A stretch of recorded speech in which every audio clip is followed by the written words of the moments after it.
জামাতের কর্মীরা, শিবিরের কর্মীরা প্রত্যেকটি মন্দিরে অবস্থান নেব। কারণ হলো কিছু হলেই আমাদের ঘাড়ে দোষ পড়ে। 5 তারিখের ঘটনা, 5 তারিখে ঘটনা হওয়ার যখন ঘটনার পরপরই প্রায় তখন 4:30 কি 4:45টার সময় জামাত ইসলামের পক্ষ থেকে আমাকে জানানো হলো, দাদা আপনি সমস্ত জেলাকে বলে দেন আমরা জামাতের কর্মীরা, শিবিরের কর্মীরা প্রত্যেকটি মন্দিরে অবস্থান নেব। কারণ হলো কিছু হলেই আমাদের ঘাড়ে দোষ পড়ে। অতএব আমাদের এই দুর্দিনের সময় হলেও আমাদের কর্মীরা সমস্ত মন্দিরে লাঠি নিয়ে পাহারা দেবে দিন রাত পালা করে। এবং আমরা সঙ্গে সঙ্গে দেখলাম ঢাকেশ্বরী মন্দিরে আমরা গেলাম, যাই দেখলাম যে আমার যাওয়ার আগেই জামাতের কর্মীরা অলরেডি ওখানে লাঠি সোটা নিয়ে বসছে। কোনো হিন্দু নেতা নেই, কোনো হিন্দু কর্মী নেই, তারা নিজেরা সেই পাহারা দিচ্ছে দিন রাত ধরে। আমরা তো জাস্ট দেখে চলে আসলাম।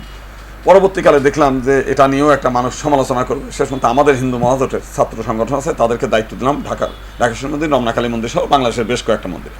তো তারা বাইরে, আমাদের লোকজন ভিতরে সারা দিন রাত প্রত্যেক দিন পাহারা দেয় সব মন্দিরে, একেবারে সমস্ত মন্দির। যে কারণে আসলে যে ভয়ানক একটা অবস্থা হওয়ার কথা ছিল, কেন হওয়ার কথা ছিল? হিন্দুরা তো আমাদের পূজা উদযাপন পরিষদ, ঐক্য পরিষদ সবসময় আওয়ামী লীগের লেজুর ভিত্তি করে, লেজুর ভিত্তি করেই তারা ক্ষান্ত না। এই আন্দোলন চলাকালে আপনার প্রথম আলোয় নিউজ আছে, হিন্দু বৌদ্ধ খ্রিস্টান ঐক্য পরিষদ থেকে একটা বিবৃতি দিয়েছে, সারা বাংলাদেশের যারা আন্দোলন করছে এই ছাত্রদেরকে সে বলছে নব্য রাজাকার, এবং এরা হচ্ছে রাষ্ট্রদ্রোহী, এই দেশদ্রোহী, এদেরকে রাষ্ট্রদ্রোহী হিসেবে মামলা করে এদের শাস্তি বিধান করতে হবে। এবং এই ছেলেপেলেরা যাতে ভবিষ্যতে সরকারি, আধা সরকারি, স্বায়ত্তশাসিত সেনাবাহিনী, পুলিশ বাহিনী কোথাও যেন চাকরি না পায়, সেইটার জন্যে এখনই তাদের নামের তালিকাগুলো লিস্ট করে ফেলতে হবে। তো এইটা যখন ব্যাপকভাবে প্রচার হয়েছে, স্বাভাবিক কারণেই এমনিতেই সেই পূজা উদযাপন পরিষদ, ঐক্য পরিষদের নেতারা লাঠি সোটা নিয়ে ছাত্র আন্দোলন দমন করতে গেছে।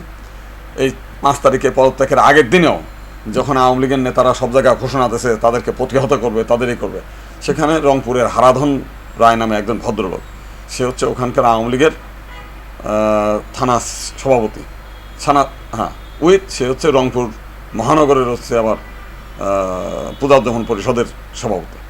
সে তার লোকজন নিয়ে ওইখানে ছাত্রদের হামলা করেছে, বাধা দেওয়ার চেষ্টা করেছে, পিকেটিং করেছে।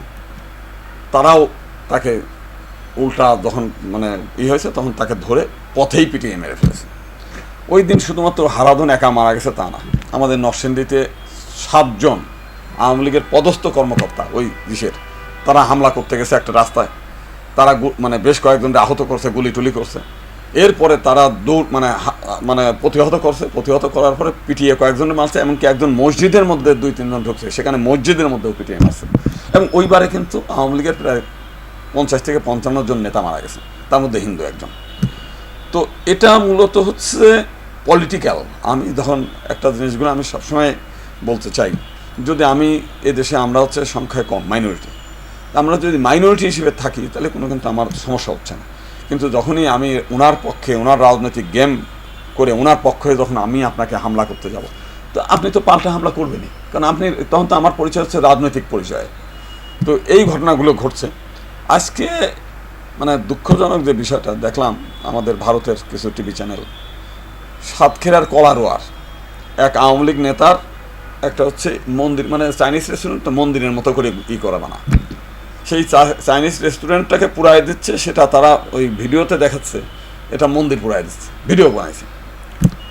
সিরাজগঞ্জের এনায়েতপুর, সেখানে এই আন্দোলনকারীদের হামলায় 13 জন পুলিশ নিহত হয়েছে, তার মধ্যে একজন হিন্দু। টিভি চ্যানেল, ভারতীয় টিভি চ্যানেলে বলছে বেছে বেছে হিন্দুদের হত্যা করা হচ্ছে, অমক থানা আক্রমণ করে 13 জন হিন্দু পুলিশ নিহত। আবার কোনোটায় বলছে 9 জন হিন্দু পুলিশ নিহত।